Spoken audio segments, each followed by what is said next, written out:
The big play from Week 11 happened in the Redskins-Saints game on Sunday. After being down by 15 points, Drew Brees and the New Orleans Saints drove down the field from his own 13-yard line all the way down to Washington's 18. At this point in the game, there was a little over 1 minute left.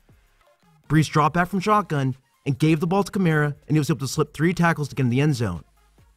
So, how did it happen, and what made Brees throw him the ball? Well, before the snap, the Redskins have 2 safeties deep while the Saints are in a 2-by-2 set. Post-snap, the Redskins play cover 2 zone while the Saints run mirrored switch concepts on both sides of the field. Switch concepts are great against man coverage by creating natural rubs in the defense.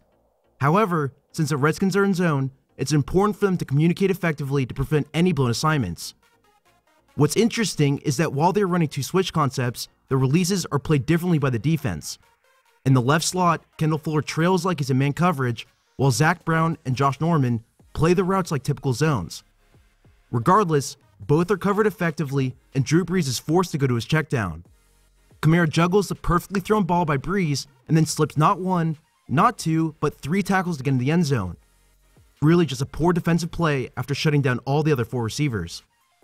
Speaking of the Redskins defense, they were absolutely awful in this game. They allowed 535 total yards and 34 points. In the final 3 minutes alone, they allowed the Saints to casually drive down the field and score 15 points unanswered. Then, they allowed another 50 yards on the ground in order for the Saints to set up a game-winning field goal. Before I end this video, there was one game-altering play that could definitely have changed this entire outcome. And before you call me biased, the NFL already admitted the refs called the play wrong. I'm of course talking about Kirk Cousins' intentional grounding at the end of the 4th quarter. If you read the rules very carefully, it's not intentional grounding if the passer is not facing an imminent loss of yardage.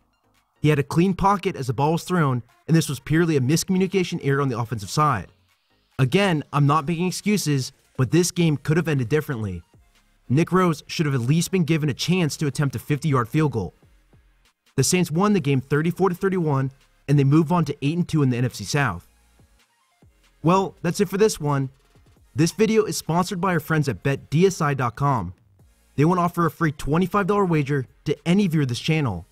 Use promotion code BREAK25 when you sign up, and your next bet is completely free. Thanks for watching, and you can follow me on Twitter at SamuelRGold.